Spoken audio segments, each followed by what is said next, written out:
Hello students, this is Jyotsna and welcome to you all on my YouTube channel learn with Jyotsna. स्वागत है आप सभी का एक बार फिर से मेरे यूट्यूब चैनल पर, जिसमें आज की क्लास में हम लोग फिर से कुछ इंपॉर्टेंट सीडीपी के क्वेश्चंस को डिस्कस करेंगे, जो कि जैसा कि मैं हमेशा ही बोलती हूँ कि आपको कहीं ना कहीं हर टीचिंग एग्ज़ाम में, स्पेशली अभी हम लोग यूपी टेट की तैयारी कर रहे हैं, तो ये जो हमारे क्वेश्चंस है वो यूपी टेट ओरिएंटेड क्वेश्चंस है। ये फैक्चुअल टाइप के क्वेश्चंस हैं जो कि यूपी टेट पूछता है। तो डिस्कस करते हैं इन क्वेश्चंस को, और आई होप कि आप कुछ न्यू सीख के जाएंगे इस वीडियो से, और ऐसे ही हम लोग करते रहेंगे, कुछ नया और कुछ सीखने की कोशिश करेंगे। तो आइए स्टार्ट करते हैं आज की क्लास को। आज का जो फर्स्ट क्वेश्चन है, पहचान विकास संबंधित है। आपको बताना है कि आइडेंटिटी डेवलपमेंट जो है वो किससे संबंधित है। तो मैं आपको बता दूं कि जो इरेक्शन की थ्योरी है, इरेक्शन की जो थ्योरी है वो क्या है, मनोसामाजिक करके कुछ मन और समाज की बात इन्होंने जो की है, जिस तरीके से सिगमंड फ्रॉइड करते हैं, मनोविश्लेषणात्मक बात करते हैं, ऐसी मनोसामाजिक कुछ सिद्धांत इन्होंने, मनोसामाजिक विकास का एक थ्योरी इन्होंने दे रखी है एरिक इरेक्शन ने, जिसमें इन्होंने कुछ 8 स्टेजेस बताई हुई हैं, जिसमें इन्होंने कुछ 8 स्टेजेस को डिस्कस कर रखा है। तो इस क्वेश्चन का जो आंसर है वो है हमारा एरिक इरेक्शन का सिद्धांत। तो ये बात तो यहाँ पे खत्म हो गई। अब हम इस थ्योरी को भी डिस्कस करेंगे। आइए देखते हैं। निम्नलिखित में से, नेक्स्ट क्वेश्चन है हमारा, निम्नलिखित में से कौन सा व्यवहार बच्चे की अधिगम निर्योग्यता की पहचान करता है। आपको बताना है कि कौन सा यहाँ पे ऐसा बिहेवियर है जो बच्चे की लर्निंग में, भाई बच्चा लर्निंग में योग्य नहीं है, डिसेबल्ड है, लर्निंग डिसेबिलिटी है, उसको दिखाता है। तो बच्चे का बार बार मूड चेंज हो जाना, मूड स्विंग्स जिसको बोलते हैं हम लोग, अपमानजनक व्यवहार, किसी की रिस्पेक्ट ना करना, किसी से मिसबिहेव करना, या फिर बी को डी लिख रहा है और 21 को 12 लिख रहा है, और कम अवधान विस्तार, यानी कि कंसंट्रेशन अच्छा नहीं है, उच्च शारीरिक गतिविधियाँ, जो फिजिकल एक्टिविटी हैं वो हाई लेवल की हैं, जैसे एथलीट की होती हैं। तो यहाँ पर आपको बताना, निम्न से कौन सा व्यवहार बच्चे की अधिगम नियोग्यता की पहचान करता है। तो मैं आपको बता दूं, वैसे मुझे यहाँ पे ये थोड़ा सा कंफ्यूजिंग क्वेश्चन लग रहा है, बट मैं यहाँ पे लर्निंग डिसेबिलिटी के लिए यहाँ पे ऑप्शन 3 को चॉइस करती हूँ अभी के लिए। फिर इस क्वेश्चन को एक बार फिर से हम लोग डिस्कस कर लेंगे। वैसे जो अगर बच्चा बी को डी लिख रहा है और बॉस को 100 लिख रहा है, तो कहीं ना कहीं हम लोग कहेंगे बच्चे को रीडिंग डिसेबिलिटी है, और रीड नहीं कर पा रहा है, तो बच्चे को डिसलेक्सिया हो सकता है ना। तो हम यहाँ पे ये मान सकते हैं जो कि डिसलेक्सिया एक प्रकार का क्या है भाई, लर्निंग डिसऑर्डर है। आगे देखते हैं।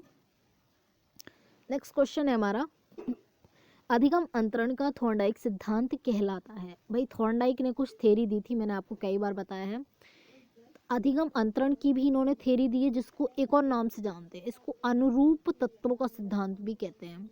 वैसे थॉर्नडाइक महोदय ने कुछ 5 गौण नियम दिए हैं और कुछ मुख्य नियम दिए हैं, तीन जो प्राइमरी लॉ दिए हैं वो तत्परता अभ्यास और एक और है, आप कमेंट बॉक्स में बताइएगा। इस तरीके से कुछ 5 उन्होंने गौण नियम यानी सेकेंडरी लॉ भी दिए हुए हैं। मैंने एक सेपरेट वीडियो भी बना रखी है इस टॉपिक पे, आप चाहें तो एक बार देख सकते हैं। आइए देखते हैं आगे। अब हम डिस्कस करेंगे फर्स्ट क्वेश्चन का जो एक्सप्लेनेशन है उसको। तो यहाँ पे मैं आपको बताने वाली हूँ एरिक इरेक्शन की थ्योरी। तो बात करें अगर हम एरिक इरेक्शन की थ्योरी की, तो जैसे मैंने आपको बताया कि मनोसामाजिक इन्होंने कुछ सिद्धांत दिया, मतलब इन्होंने बताया कि बच्चे भाई कैसे विकास करते हैं और कैसे चीज़ें, मतलब उनमें कैसे चीज़ें डेवलप होती हैं विकास होने के साथ साथ, और कैसे वो एक अडल्ट एज में, लेट अडल्ट में पहुंच पाते हैं, अडल्टहुड में पहुंच पाते हैं, और कैसे चीज़ों को बहुत अच्छे से एक्सपीरियंस के थ्रू, मतलब अच्छे से चीज़ों को कर पाते हैं। तो कुछ पहली जो स्टेज है वो आपकी 0 से 1.5 वर्ष की, कुछ हम लोग 18 महीने कह सकते हैं भाई, 18 मंथ की कुछ स्टेज है। तो इसमें क्या होता है, इस स्टेज का नाम तो है आपका क्या, ट्रस्ट वर्सेस मिसट्रस्ट। इस स्टेज में क्या होता है भाई, इस स्टेज को हम लोग क्या बोलते हैं, पहली बात तो इसे इन्फेंसी बोलते हैं, यानी कि शिशुवा अवस्था। तो शैशवावस्था में क्या होता है भाई, बच्चा क्या कर पाएगा, ट्रस्ट डेवलप कर पाएगा, कहीं ना कहीं उसे अगर केयर मिलेगी, लव मिलेगा, यानी उसको कहीं ना कहीं कह सकते हैं हम लोग कि प्यार मिलेगा अगर, है ना, तो उसमें क्या हो जाएगा, उसमें ट्रस्ट यानी विश्वास जागेगा आगे की ज़िंदगी जीने के लिए, कहीं ना कहीं उसमें विश्वास जागेगा, अदरवाइज तो इसमें चला जाएगा यानी मिसट्रस्ट। अगर उसे लव और केयर और प्रॉपर मतलब कह सकते हैं कंफर्ट, किसको कह सकते हैं कि भाई उसकी फीडिंग कह सकते हैं, या फिर दूध वगैरह खाने, जो दूध पान है वगैरह, ये सब चीज़ें नहीं अगर मिली तो वो मिसट्रस्ट में चला जाएगा, और अगर मिलेगा ये सब चीज़ें तो बच्चा ट्रस्ट में आ जाएगा। तो ये फर्स्ट स्टेज हो गई जो आपकी इन्फेंसी रहेगी 0 से कुछ 1.5 साल तक के लिए। अब देखते हैं नेक्स्ट स्टेज जो आपकी रहेगी 18 महीने से लेके आपकी 3 साल तक रहेगी, 1.5 साल से 3 साल, भाई जिसको बोलते हैं अर्ली चाइल्डहुड। क्या बोलते हैं, अर्ली चाइल्डहुड। अब इसमें क्या डेवलप होगा, इसमें डेवलप होगा आपका autonomy versus shame and doubt. अब इसमें क्या होगा, toddler learn to exercise will and do things for themself. अब इसमें क्या रहेगा, बच्चा चीज़ों को खुद करने की कोशिश करेगा।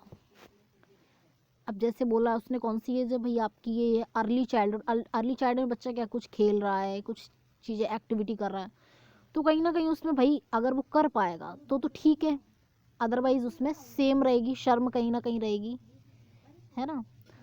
इसको हम लोग कह सकते हैं कि जैसे जो आपका सिगमंड फ्रॉइड का मनोविश्लेषणात्मक सिद्धांत है, उन्होंने एक टॉयलेट एज बताई है भाई, वही सब चीज़ें अगर बच्चे में डेवलप हो गई तो कहीं ना कहीं वो जैसे मतलब अपनी चॉइस की चीज़ें करना, हर चीज़ में ओपन होके, मतलब ओपन, उन कहते नहीं ओपन माइंडेड हैं, या मतलब खुले हुए विचारों के हैं, तो अगर वो चीज़ उसमें डेवलप हो गई तो बच्चा आ जाएगा ऑटोनॉमी में, अदरवाइज तो वो सेम एंड डाउट में रह जाएगा।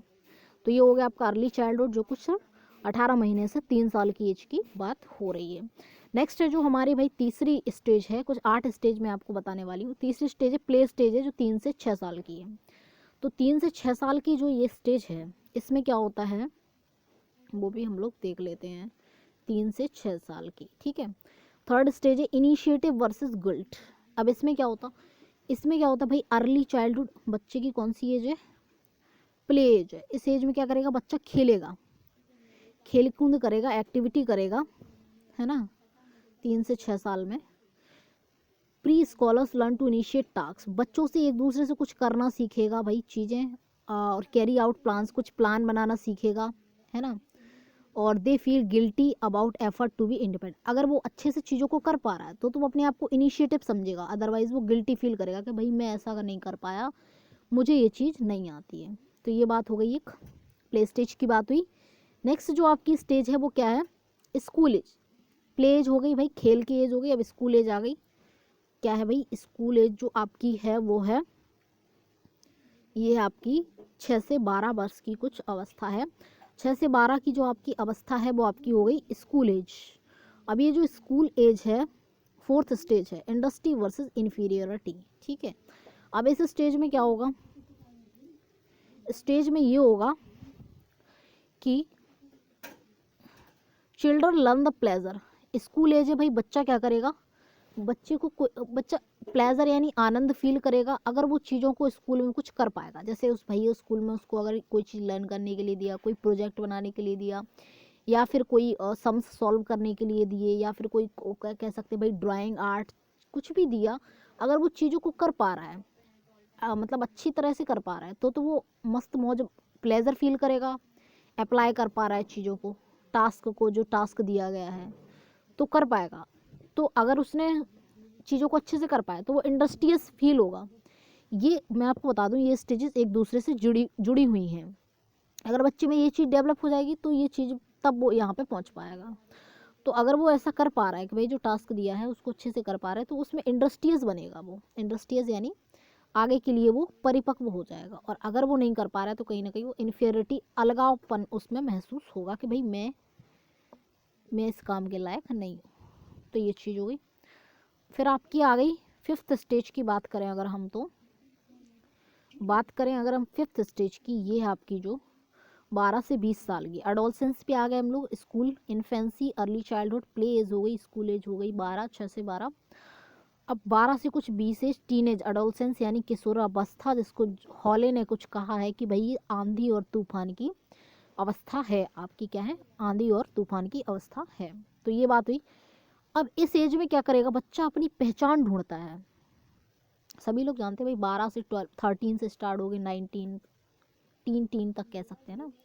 तो बच्चा क्या करेगा, अपनी पहचान ढूंढता है। तो teenage work at refining a sense of self by testing role and integrating them to form a single identity. They become a confuse about who they are. कभी कभी वो कंफ्यूज जाते हैं भाई, अपनी पहचान बनाना चाहते हैं कि हम क्या हैं, है ना। अगर वो अपनी पहचान बना लेते हैं, कुछ कर लेते हैं, तो वो अपने आप में उनकी पहचान बन जाती है। अदरवाइज वो कन्फ्यूज़न में रह जाते हैं बात तक सोचने के लिए कि हम कुछ नहीं कर पाए, हमारी क्या पहचान है, हम कौन, कुछ किया हमने ज़िंदगी में या नहीं किया, ये सब चीज़ें हो गई। नेक्स्ट है आपकी, बात करें अर्ली अडल्टहुड। अब अडल्टहुड की 3-4 आ गई आपकी, एक ये हो गया, 2 3 4 आ गई। तो अर्ली अडल्टहुड में क्या होगा, 20 से 35 साल की एज, 20 से 35 लिख देती हूँ मैं, 20 से 35 हो गया आपका, ठीक है। 20 से 35 की स्टेज है छठवीं, young adult struggle to form close relation. अब इसमें क्या होता है भाई, बच्चे अब तो अडल्ट तो होगा भैया, बच्चे किशोरावस्था में आ गए। अब इसमें तो कई सारे अपने जो फिजिकल हैं, मेंटल चेंजेस होते हैं, शारीरिक और क्या कह सकते हैं मानसिक बदलाव आते हैं बहुत जल्दी जल्दी। कह सकते हैं कि बच्चे के विचार बदलते हैं, चीज़ें बहुत तेज़ी से चल रही होती हैं।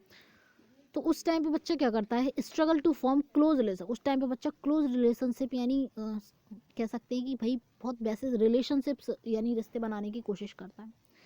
And gain the capacity to for initiate love, और क्या करने भाई, प्यार पाने की कोशिश करता है। तो अगर प्यार उससे मिल गया तो इंटीमेंसी डेवलप हो जाएगी, और अगर प्यार नहीं मिला तो कहीं ना कहीं उससे अलगाव टाइप, आइसोलेशन फील होगा कि भाई दुनिया में सब बेकार है, कहीं कुछ नहीं है। कभी कभी सुना होगा कि भाई कुछ लोग प्यार में धोखा खा जाते हैं तो गाने गाते हैं तो वही वाली बात आ जाती है यहाँ पे बच्चा अगर भाई लव जिसको ढूंढ रहा भाई, क्लोज एक रिलेशनशिप कह सकते हैं, गर्लफ्रेंड बॉयफ्रेंड, तो अगर वो उसे मिल गया तो इंटीमेसी डेवलप हो जाएगी। अदरवाइज तो वो आइसोलेशन उसे पसंद रहेगा, दे फील सोशली आइसोलेटेड, वो अपने आप को अकेला सा महसूस करेगा। नेक्स्ट स्टेज हो गई भाई आपकी, छठवीं हो गई। बात करें अगर 7वीं स्टेज की, मिडल चाइल्डहुड, जो कि आपकी कितनी रहेगी, 35 से 65 तक की एज में, ठीक है। यहाँ पे बच्चा यहाँ पे अगर हम बात करें अर्ली अडल्टहुड 20 से कुछ 35 साल, तो ये भाई कहीं ना कहीं कह सकते हैं हम लोग कौन सी एज है,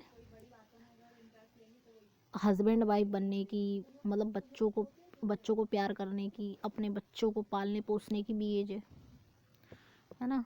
तो ये कहीं ना कहीं हो गई। 7th की बात करें अगर हम, 35 से 65 की एज, मिडिल अडल्टहुड, ठीक है। 35 से 65 की अगर हम बात करें, 35 से 65, 35 से 65, ठीक है। तो generosity versus stagnation, the middle age discover sense of contributing. इस टाइम पे भाई इंसान क्या करता है, 35 से 65 की एज में जेनरसिटी डेवलप होती है उसमें। क्यों जेनरसिटी डेवलप होती है, क्यों, अब इसमें ये भी देखते जाओ। देखो ये वर्च्यूज़ भी मैं आपको थोड़ा बताना भूल गई। अगर बच्चा जेनरसिटी वर्सेस डिस्पेयर, हम बात करते हैं इस स्टेज की। चलिए बात कर रहे थे हम लोग जेनरसिटी 40 से 65 वर्ष की। इसमें क्या करता है इंसान भाई, स्टैग्नेशन, अब दुनिया में आया है, बच्चे पाल लिए पोस लिए, सब कुछ हो गया, तो इसमें कौन सा भाई वर्च्यूज आएगा, केयर आ जाएगी। कहीं ना कहीं वो अपने बच्चों को केयर करेगा, बच्चों के लिए प्यार करेगा, बच्चों के लिए हर पॉसिबल चीज़ें लाने की कोशिश करेगा। तो उसमें कौन सा वर्च्यूज यानी गुण कौन सा डेवलप होगा, केयर। पहली वाली स्टेज में होप डेवलप हो रहा था, आशा जग रही थी ज़िंदगी के लिए। अब यहाँ पे वो 3 साल तक में भाई डाउट में रह गया। अगर डाउट में रह गया तो परेशान हो जाएगा, शर्म डाउट में और ऑटोनॉमी में। अगर कहीं ना कहीं चीज़ें उसमें डेवलप हो गई, शर्म मरम ख़त्म हो गई, तो इच्छा जागेगी आगे जीने के लिए, इनिशिएटिव गिल्ट। अगर वो चीज़ों को अच्छे से कर पा रहा है स्कूल एज में, तो भाई आगे उसको कौन सा गुण आएगा उसमें, पर्पस, कि हाँ भाई जीने का कुछ उद्देश्य है, आगे हम कुछ कर सकते हैं। इंडस्ट्री वर्सेस इन्फीरियरिटी, अगर वो चीज़ों को और अच्छे से बेहतर से जो आप देखते हैं 5 से 13 वर्ष की कुछ अवस्था है। 4th स्टेज जो हमारी है स्कूल एज। स्कूल एज में अगर वो अच्छे से चीज़ों को कर पा रहा है तो कहीं ना कहीं संतुष्टि रहेगी, कॉम्पिटेंसी जागृत होगी, उसमें गुण आ जाएगा। आइडेंटिटी कन्फ्यूज़न भाई पहचान के लिए, तो उसमें फाइडेलिटी आ जाएगी। यहाँ पे लव डेवलप हो जाएगा, अगर उसे कहीं भाई अच्छा सच्चा इंसान मिल गया तो लव डेवलप, अदरवाइज़ वो उसे दुनिया से नफरत सी होने लग जाएगी। फिर यहाँ पे केयर डेवलप होगी। और बात करें हम लास्ट स्टेज की, तो कुछ 65 से आगे तक के लोगों के लिए इंटीग्रिटी एंड डेस्पेयर, जिसमें बच्चे में क्या डेवलप होगी, विजडम। तो ये आपको थोड़ी सी लर्न करना है 2-4 बार, हालांकि मैं डिस्कस करूँगी तो कहीं ना कहीं आपको समझ में आ ही जाएगा। ये आपको याद रखना भाई कौन कौन सी चीज़ें इनमें डेवलप होती हैं, ये गुण डेवलप होंगे हर स्टेज के यहाँ पे दिए गए। चाहे तो एक बार स्क्रीनशॉट ले सकते हैं आप लोग। आगे देखते हैं हम लोग नेक्स्ट क्वेश्चन। नेक्स्ट क्वेश्चन है हमारा चिंतन मानसिक प्रक्रिया है। बताना है आपको कौन सी मानसिक प्रक्रिया है भाई। चिंतन, विचार करना हुआ, कल्पना करना हुआ, ये सब तो ज्ञानात्मक पक्ष हैं भाई, ये तो सब दिमाग के संज्ञान के पक्ष हैं, ये तो हमारे कॉग्निटिज्म से जुड़े हुए हैं। तो ऑप्शन नंबर 2 हमारा राइट हो जाएगा। ठीक है, नेक्स्ट क्वेश्चन है हमारा। इसमें हम लोग अगर चाहें तो जो हमारी ब्लूम टैक्सोनॉमी है उसको भी देख सकते हैं। इसमें जो ज्ञानात्मक पक्ष है उसमें कौन सा आ जाएगा, नॉलेज, ज्ञान का निर्माण करना, अंडरस्टैंडिंग, कहीं ना कहीं कंप्रहेंशन जिसको हम लोग कह सकते हैं, समझ बनाना, अंडरस्टैंडिंग, नॉलेज, अंडरस्टैंडिंग। फिर अप्लाइंग, अप्लाई करना, ठीक है, चीज़ों को जो हमने भाई ज्ञान नॉलेज प्राप्त करी है उसको, उसकी समझ बनाना, फिर समझ करके उसे आगे की चीज सिचुएशन में यूज़ करना। फिर सिंथेसिस, नहीं पहले तो आपका आएगा भाई सिंथेसिस, पहले एनालिसिस करोगे आप, टुकड़े करोगे चीज़ों के, उसका एनालिसिस विश्लेषण करोगे कि जो हमने ज्ञान भाई अप्लाई किया है वो सही है कि नहीं। फिर आप उसको जोड़ोगे भाई, उसका फिर आ जाएगा आपका सिंथेसिस। फिर आप उसको मूल्यांकन करोगे कि भाई जो हमने किया है वो कहाँ तक सही था। तो वो था आपका ब्लूम टैक्सोनॉमी का ज्ञानात्मक पक्ष। उस क्वेश्चन का आंसर 2 था, ऑप्शन 2। व्यक्तित्व का पहला प्रकारात्मक वर्गीकरण किसने दिया था, हिप्पोक्रेट्स ने दिया था, आपको याद रखना है, option 4 right answer. Next question है हमारा, व्यक्तिगत विभिन्नता का क्षेत्र है, ये यानी कि इंडिविजुअल जो डिफरेंसेस हैं उनका कौन सा एरिया है। तो भाई बात करें अगर लिंग भेद की, तो भाई ये लड़का है, ये लड़की है, ये तो है ही, ऐसा तो आजकल समाज में बहुत ज़्यादा फैल रखा है, जो कि हम लोग फेस कर ही रहे हैं कहीं ना कहीं। फिलहाल अब तो बहुत चीज़ें चेंज हो गई हैं। दूसरी चीज़ शारीरिक संरचना है ही भाई, ये तो मानसिक योग्यताएं, ये सब एक दूसरे से भिन्न है। ऐसा नहीं है कि भाई सब कहते हैं, एक लाइन है कि भाई भगवान ने सबको अलग अलग क्षमताएं देकर धरती पर भेजा है ना, सब में अलग अलग क्षमताएं हैं, सब एक दूसरे से बुद्धि में, रुचि में, क्षमताओं में, दृष्टिकोण जिसको हम लोग बोलते हैं एप्टीट्यूड में, और बात करें अगर हम बुद्धि में मेन चीज़, तो सब में एक दूसरे से भिन्न है ना। तो यही व्यक्तिगत भिन्नता जिसकी बात मनोविज्ञान करता है, उसी के अनुसार बच्चे को शिक्षा दी जाती है, उनकी योग्यता मतलब उनकी क्षमता के अनुसार, उनकी आवश्यकता के अनुसार। तो ऑप्शन नंबर 4 यहाँ पे राइट आंसर हो जाएगा। बात करेगा नेक्स्ट क्वेश्चन की, तो क्वेश्चन है जी, 1 वर्ष तक के शिशु, जब भाई बच्चा है 1 साल का, मैंने आपको कई बार बताया प्याजे की थ्योरी में 0 से 2 साल sensory stage, sensory motor, sensory से याद कर लो, सेंस ऑर्गन, भाई बच्चा सेंस ऑर्गन कौन से, आँख नाक कान हाथों से टच करके फील करके चीज़ों को सीखेगा। तो वो कौन सी स्टेज हो गई, इंद्रियों से सीख रहा भाई बच्चा, आँख नाक कान से सीख रहा, तो 0 से 2 फर्स्ट स्टेज हो गई, सेंसरी स्टेज। मैंने भी कई बार याद करवाया, इस क्वेश्चन का आंसर तो आपका 1 हो गया, मैंने कई बार याद करवाया आपको। SPCF, sensory stage, pre operational, concrete operational, formal operation. 0 से 2 साल, 2 से 7 साल, 7 से 11, और 11 से कुछ भैया 15 मान लो। ठीक है, बात हो गई ख़त्म। अब बात करें, इसको थोड़ा सा रिवाइज कर लेते हैं, जो कि हम लोग थोड़ा देख लेते हैं, क्योंकि प्याजे की थ्योरी से 2-4 क्वेश्चन बनना पक्के हैं, फिक्स है, ये सोच लीजिए आप। तो पहली स्टेज है, अगर बात करें हम पहली स्टेज की, आपकी पहली स्टेज है जो सेंसरी स्टेज है, इसमें बच्चे में क्या आ जाता, सबसे मेन चीज़ जो आपको लर्न करके रखना है, सेंसरी स्टेज 0 से 2 क्या डेवलप हो जाता, ऑब्जेक्ट परमानेंस, और क्या हो जाता, ऑब्जेक्ट परमानेंस आ जाता, कोऑर्डिनेशन ऑफ सेंसरी, भाई आँख नाक कान का कोऑर्डिनेशन बन जाता, समन्वय बन जाता। दूसरी स्टेज में क्या आ जाता, 2 से 7, 2 से 7 में क्या आ जाएगा, 2 से 7 में आ जाएगा भाई सिम्बॉलिक थॉट, बच्चा सिम्बल्स के थ्रू सीखने लग जाएगा, मार्क्स यानी चिन्हों के थ्रू, इरिवर्सिबिलिटी, ये आपको याद रखना है 3 चीज़ें, इरिवर्सिबिलिटी यानी उलट पलट का गुण, सेंट्रलाइजेशन सेंट्रेशन यानी केंद्रीकरण, और ईगो सेंट्रिक, ये 3 चीज़ें आ जाती हैं भाई दूसरी स्टेज में, इरिवर्सिबिलिटी, सेंट्रेशन एंड ईगो सेंट्रिज्म, तीनों चीज़ें याद रखना, सिंबल्स के थ्रू सीखेगा बच्चा, यहाँ पे इंद्रियों के थ्रू सीख रहा था। तीसरी स्टेज 7 से 11, बच्चा क्या कर रहा है, अब बच्चा यहाँ पे चिन्हों के थ्रू अब दिमाग लगाने लग गया 7 से 11 में, बट दिमाग लगा रहा है कैसे, अभी भी दिमाग लगा रहा है वो कैसा, कॉन्क्रीट चीज़ों पे, जो चीज़ें उसने देखी हैं उसके बारे में, एब्स्ट्रैक्ट चीज़ों के बारे में अभी भी नहीं सोच पा रहा है, मेंटल ऑपरेशन कर रहा है, मेंटल चीज़ें कर पा रहा है, मानसिक कहीं कहीं ना कहीं जोड़ घटाव कर पा रहा है। यहाँ पे बच्चे में कंजर्वेशन आ जाएगा, हेरारिकल और क्लासिफिकेशन, 3 चीज़ें आ जाएंगी। अब यहाँ लास्ट स्टेज में आ जाएगा भाई 11 से 15 मान लो, यहाँ पे जो मेंटल ऑपरेशन करेगा, मानसिक क्रियाएं करेगा, सोच विचार चिंतन वगैरह वगैरह करेगा, तो वो क्या आ जाएगा भाई आपका, वो रहेगा एब्स्ट्रैक्ट चीज़ें जो उसने पहले कभी देखी नहीं है, उनके विचार बारे में भी बच्चा सोचने लग जाएगा, कल्पना करने लग जाएगा, चिंतन करने लग जाएगा, थॉट कलेक्ट करने लग जाएगा, ब्रेन स्टॉर्मिंग करने लग जाएगा, लॉजिक्स करने लग जाएगा, तर्क करने लग जाएगा, ठीक है। तो ये चीज़ें करेगा उन चीज़ों के बारे में जो उसने कभी देखी नहीं है। तो ये आपकी 11 से 15 सिस्टमेटिक थिंकिंग। अब एक ऑप्शन आता है हाइपोथेटिक रीजनिंग, कब आती है भाई, ये आपकी hypothetic reasoning formal operation last stage में आती है। चलो आगे बढ़ते हैं जल्दी से। मानव विकास है भाई, मानव विकास कैसा है, मानव का जो डेवलपमेंट है वो मात्रा में भी होता है और गुण में भी होता है, क्वालिटेटिव और क्वांटिटेटिव, ऐसा प्याजे कहते हैं। तो ए और बी दोनों आपका राइट आंसर हो जाएगा। चलिए आगे बढ़ते हैं। एक सजीव कक्षा स्थिति में निम्नलिखित में से सबसे अधिक संभावित है, भाई आपको एक पॉजिटिव क्लासरूम एनवायरनमेंट बनाना है, स्थिति दिखाना है, तो सबसे अधिक संभावित है उसमें क्या होना चाहिए भाई, हंसी शोर होगी तो टाइम पास होगा, बच्चे मजाक करेंगे, कोई सर्कस थोड़े चल रहा है, गलत बात हो गई। शांतिपूर्ण, सब शांत हो जाएंगे तो भाई क्या होगा, फिर तो कुछ होगा ही नहीं ना, कुछ पढ़ाई नहीं होगी ना कुछ होगा, सब एक दूसरे से हम कह रहे कोलैबोरेट करके भी नहीं सीख पाएंगे, फिर तो वो जिसकी बात तो बायगोट्स की करते हैं। तो शांत रहने से तो कुछ नहीं होने वाला, तेज आवाज़ में करेंगे तो भाई क्या यहाँ पे झगड़ा थोड़े करना, वो भी बात गलत हो गई।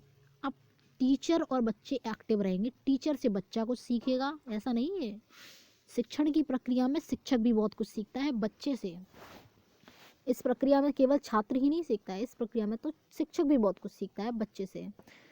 तो टीचर जो होता है वो सेंसिटिव होना चाहिए टीचर को, यहाँ पे टीचर और बच्चे एक दूसरे से इंगेज होंगे, भाई बच्चा कुछ पूछेगा टीचर उसको एक्टिवली चीज़ें गाइडेंस करेगा, बट बस रोट लर्निंग नहीं होना चाहिए, रट्टू तोता नहीं बनाना है बच्चे को, रटवाना नहीं है जो कि आजकल स्कूलों में चल रहा है, लेकिन ये नहीं करवाना है। बात करें अगर एनसीईआरटी की बात करें, एनसीएफ की बात करें, तो भाई रटना तो बिल्कुल मना है, कंठस्थ करना तो बिल्कुल मना है, ये सब नेगेटिव पॉइंट है, मेमोराइज करना बिल्कुल मना है ये सब तो, और बच्चों की लेवलिंग करना कि भाई उनकी योग्यता के आधार पर उन्हें क्या कर देंगे, एक एक समूह में बैठाल देंगे, या फिर कुछ होशियार बच्चों का अलग समूह बनाए, ये सब नेगेटिव बातें हैं, ठीक है। इन बातों में कुछ नहीं रखा, ऑप्शन 1 यहाँ पे सही हो जाएगा। बढ़ते हैं आगे। नेक्स्ट जो हमारा क्वेश्चन है, निम्नलिखित में से कौन सा कथन सतत और व्यापक, अब यहाँ पे बात करते हैं कॉन्टिन्यूस और कम्प्रहेंसिव इवेल्यूशन की, सही नहीं है, बताइए। ये एक विद्यालय आधारित मूल्यांकन है, बिल्कुल सही है, स्कूल में होता है, विद्यार्थियों में तनाव को कम, बिल्कुल सही है, क्योंकि इसमें क्या होता है, कॉन्टिन्यूस होता है, सतत रहता है, भाई हमेशा चल रहा है, बच्चे का टेस्ट और पेपर हमेशा हो रहा है, तो बच्चे को वर्ष में एक बार पेपर देने में डर लगता है, भाई मेरे एग्ज़ाम आ रहे हैं, मैं फेल हो गया तो क्या। यहाँ पे तो बच्चे के हर 2 महीने में एग्ज़ाम हो रहे हैं, FA1 होंगे, FA2 होंगे, फिर SA1 होगा भाई, फिर FA3, फिर FA4, फिर SA2 होगा। तो यहाँ पे हर साल बच्चे का मूल्यांकन हो रहा है, बच्चा क्या सीख रहा है, बच्चे ने कितना अचीव किया, और अगर नहीं किया तो उसके पीछे का कारण क्या है, और कहाँ तक बच्चा पहुँच पाया है, और जहाँ बच्चा नहीं पहुँच पा रहा है तो उसके पीछे का रीजन क्या है, उसे रेमेडी दी जाए। रेमेडियल टीचिंग भी चलती रहेगी भाई बरस भर आपकी, जिससे बच्चे को चीज़ें सिखानी है, सीखना है, लर्निंग करवानी है कुल मिला के ना। तो ये भी सही है।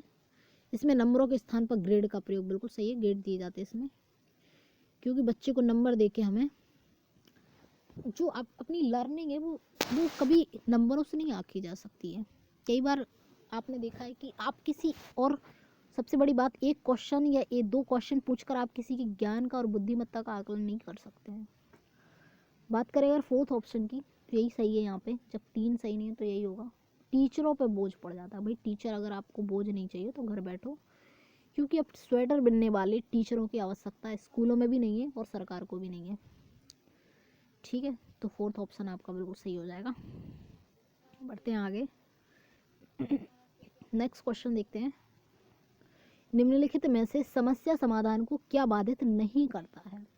बताना है आपको समस्या समाधान को, यानी प्रॉब्लम सॉल्विंग की अगर हम बात करें तो उसको क्या चीज़ डिस्टर्ब नहीं करेगी। तो मानसिक प्रारूपण, भाई दिमाग में कुछ उसने कॉन्सेप्ट बना रखे हैं, स्कीमा बना रखी है, अब उनमें भाई बच्चा संशोधन नहीं कर रहा है, सुधार नहीं कर रहा है, बस उसने तो बना लिया कि भाई जो पाइथागोरस है आपका, भाई AC² बराबर AB² BC², AB² plus BC²। कभी भाई आपसे कुछ उसका उल्टा सुल्टा भी तो पूछ सकता है ना, तो उसमें सुधार की भी आवश्यकता है। ऐसा नहीं है कि आपने एक इमेज बना ली कि सब उड़ने वाले तोता ही होते हैं, ऐसा नहीं है। कोई उड़ने वाले पीजन भी हो सकते हैं, कोई उड़ने वाले स्पैरो भी हो सकते हैं, है ना। तो ये तो बात हो गई गलत, ये प्रॉब्लम करेगा आगे चल के। मोर्चाबंदी तो कोई सॉल्यूशन नहीं है। ठीक है, निर्धारण करना, फिक्सेशन भी फिर वही बात आ गई। अगर आप कोई चीज़ फिक्स कर लोगे, हर चीज़ों के अपवाद हैं, है ना। Change is the law of universe, कोई चीज़ फिक्स नहीं है। हाँ, कुछ नियम फिक्स हैं जिनको आप फिक्सेशन का रूल वहाँ पे अप्लाई कर सकते हैं, बट हर जगह नहीं। तो ये कहीं ना कहीं प्रॉब्लम करेगा कि आपने किसी एक चीज़ के लिए, मतलब एक चीज़ के लिए आपने एक फॉर्मूला रट के रखा है, और हो सकता है वो फार्मूला दूसरी बारी उससे थोड़ा सा चेंज होने पर उस सिचुएशन में फार्मूला अप्लाई, मतलब लागू ना हो रहा हो, तो वहाँ आप परेशान हो जाओगे प्रॉब्लम को सॉल्व करने के लिए। तो बात करें अगर अंतर्दृष्टि सूझ का सिद्धांत, जिसको वर्धाइमर नाम के एक साइकोलॉजिस्ट थे, जिन्होंने कुछ गेस्टाल्टिज्म, एक स्कूल्स ऑफ साइकोलॉजी दिया था। तो इसके जो कुछ साइकोलॉजिस्ट हैं, कोलर, कोफका, वर्धाइमर, कर्ट लेविन, ये सूझ की बात करते हैं। भाई इन्होंने सुल्तान, एक चिंपैंजी नामक सुल्तान पर अपने परीक्षण किए। इन्होंने बोला ये समग्रवाद से रिलेटेड है, मेनली समग्रवाद, यानी ये चीज़ों को टुकड़ों में नहीं, बस चीज़ों को एक होल में देखते हैं, एज अ होल देखते हैं। भाई जब कोई प्रॉब्लम आती है, अचानक दिमाग की बत्ती जलती है और सॉल्यूशन मिल जाता है ना। दिशाओं में हम दिमाग लगाते हैं, लेकिन अचानक से एक प्रयास करते रहते हैं और अचानक से कोई किसी भी कह सकते हैं हम लोग, किसी चाबी से हमारा ताला खुल जाता है। तो बात वही है, यहाँ पे समग्र रूप में देखते हैं, यानी सभी चीज़ों को अप्लाई कर करके देखते हैं भाई। ठीक है, तो ये आपकी बात हुई अंतर्दृष्टि, इनसाइट थ्योरी। इनसाइट आपका काम आ सकता है, ये प्रॉब्लम नहीं करेगा। आइए देखते हैं नेक्स्ट क्वेश्चन। बुद्धि के संबंध में सही कथन बताइए। भाई इंटेलिजेंस के बारे में सही क्या है ये बताओ। समायोजन करने की क्षमता, बिल्कुल सही है। समायोजन तभी व्यक्ति कर पाएगा, उसमें दिमाग होगा, अदरवाइज तो वो हर जगह से कुछ ना कुछ प्रॉब्लम्स। खैर छोड़ो। सीखने की क्षमता का नाम बुद्धि है, बिल्कुल सही है। लर्निंग कहीं ना कहीं बुद्धि से पे डिपेंड करती है थोड़ा बहुत, है ना। टर्मन ने बुद्धि के कुछ लेवल भी बताए हैं। थर्ड है जो संक्षिप्त तार्किकता की क्षमता का नाम बुद्धि। संक्षिप्त में, शॉर्ट में बात कर रहा है, तो कहीं ना कहीं उसमें दिमाग है, बुद्धि है, तभी कर पा रहा है। सभी है, ऑप्शन 4 राइट हो जाएगा यहाँ पर। मैं देखते हैं आगे की बात। मानव विकास के क्षेत्रों को विभाजित किया जाता है। बताइए, मानव विकास का क्षेत्र है तो सबसे पहले बच्चे का क्या होगा, मनोवैज्ञानिक विकास होगा। उसके बाद संज्ञान, दिमाग आएगा भाई, मानसिक क्रियाएं कर पाएगा। फिर संवेग, जैसे कि हम लोग कह सकते हैं कि भाई गुस्सा करना, या फिर गुस्सा करना, इमोशंस पर, इमोशनल डेवलपमेंट जिसको। फिर शारीरिक विकास, ये कुछ आपको याद रखना पड़ेगा स्टेज। देखते हैं आगे। तो फैक्ट्स मैंने यहाँ पे इंक्लूड कर रखे हैं जो कि आपको कहीं ना कहीं हेल्प कर सकते हैं। मुझे लगा कि ये इम्पोर्टेंट है इसलिए मैंने यहाँ पे इनको इंक्लूड कर लिया। जैसे कि फर्स्ट है आपका मॉन्टेसरी विधि किसने दी थी भाई? मोरिया मॉन्टेसरी ने दी थी। मॉन्टेसरी नाम से याद हो गया। डेकोली विधि किसने? डेकोली नाम से याद हो गया। डेकोली विधि डेकोली ने दी। बिनेटिका या फिर इकाई विधि किसने दी थी? कर्टलन वॉसवर्न। इकाई टीका टीका टीका बिनेटिका टीका लगाया भाई, वॉश कर दिया, कार्लटन वॉशवर्न ने दी थी। आगे देखते हैं ह्यूरिस्टिक मेथड किसने दिया था? बहुत इंपॉर्टेंट है, ये पूछ लिए जाते हैं ऐसे फैक्ट्स। ह्यूरिस्टिक मेथड किसने दिया था? तो ह्यूरिस्टिक मेथड है जो वो आर्मस्ट्रॉन्ग ने दिया था। समाजमिति विधि भाई मोरेनो ने दी थी, ठीक है। स्वतंत्र सहचर्य परीक्षण विधि के प्रतिपादक है जो गाल्टन, फ्रांसीसी गाल्टन, जिन्होंने कुछ और भी बहुत काम किया है। स्टैमफोर्ड बिने टर्मन ने भाई बुद्धि लब्धि परीक्षण किया था अपना जो, ठीक है। तो वही वाले बिने ये बुद्धि परीक्षण, स्टैमफोर्ड बिने, ठीक है। तो ये टर्मन ने दिया था। बिने नाम से बिने मत लगा देना भाई, टर्मन है इसके। बढ़ते हैं आगे।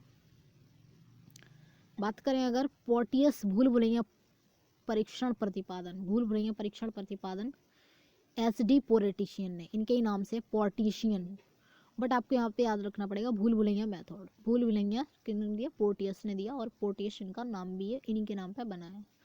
अब बात करें अगर द्विकारक सिद्धांत, बुद्धि का सिद्धांत, ये दूसरा क्वेश्चन यहाँ पे छिप गया है, होगा गड़बड़ कुछ, छिप गया है ये दूसरा क्वेश्चन, यहाँ पे नया क्वेश्चन है ये। बुद्धि के द्विकारक यानी दो फैक्टर थ्योरी किसने दी है? बुद्धि की स्पीयरमैन ने दी। कुछ दो फैक्टर बताए, जनरल और स्पेसिफिक। जनरल तो सभी में होती है, स्पेशल किसी में कुछ स्पेशल कलाएं होती हैं, जैसे कोई डांस अच्छा कर लेता है, कोई स्पीच अच्छा दे लेता है, वगैरह वगैरह। बुद्धि लब्धि का कॉन्सेप्ट किसने दिया था? स्टर्न ने। कई बार ये पूछा गया है, बुद्धि लब्धि का कॉन्सेप्ट किसने दिया था? स्टर्न ने। अब बात करें CAT बाल अंतर्बोध परीक्षण, लियोपोल्ड बेलक ने दिया था। यहाँ से आप याद रख सकते हैं बाल बेलक, ठीक है। रोशा स्याही धब्बा इन्हीं के नाम पे हरमन रोशा ने, ठीक है। वाक्य पूर्ति सेंटेंस कंप्लीशन टेस्ट ये आपका पाइन एंड टेडलर ने दिया था। पाइन एंड टेडलर ने। आगे देखते हैं व्यवहार परीक्षण विधि के प्रतिपादक, व्यवहार का परीक्षण विधि हॉटसन ने दी थी। हार्टसन ने। Kindergarten very well known question. Kindergarten यानी बाल उद्यान, KG जिसको हम लोग बोलते हैं KG। किंडरगार्टन, किंडर यानी बच्चे, गार्डन यानी कि उद्यान, बच्चों का उद्यान, फ्रोबेल ने दिया था, ठीक है। खेल प्रणाली के जन्मदाता कोनुक हैं। मनोविश्लेषणात्मक सिद्धांत मैंने आपको बताया, सिगमंड फ्रॉइड का इड ईगो सुपर ईगो की बात करते हैं। स्वप्न विश्लेषण भाई ये भी इन्होंने दिया है, सिगमंड फ्रॉइड। प्रोजेक्ट मेथड हेंकिल पैट्रिक ने दिया। प्रोजेक्ट पैट्रिक बोलेंगे तो लर्न हो जाएगा। बात करते हैं आगे मापनी भेदक विधि, एडवर्ड और किलपैट्रिक, ये भी इन्होंने दी, किलपैट्रिक ने, दोनों। प्रोजेक्ट भी और मापनी भेदक दोनों विधि किलपैट्रिक ने दी, विलियम हेनरी किलपैट्रिक, ठीक है। प्रोजेक्ट पैट्रिक वगैरह। तो आप लोग एक बार फिर से इनको देख सकते हैं, वीडियो को पॉज करके लर्न भी कर सकते हैं, फैक्ट्स हैं ये कुछ। तो यही था बस आज की वीडियो में। और वीडियो अगर आपको अच्छी लगी है तो चैनल को अगर ना किया है सब्सक्राइब तो अभी सब्सक्राइब कर लें, और हो सके तो वीडियो को लाइक भी कर दें भाई, शेयर कर दें हो जाए तो। बस यही था आज के लिए, मिलते हैं नेक्स्ट वीडियो में फिर एक अच्छे से नए क्वेश्चंस के कलेक्शन के साथ। Thanks for watching, bye bye, take care.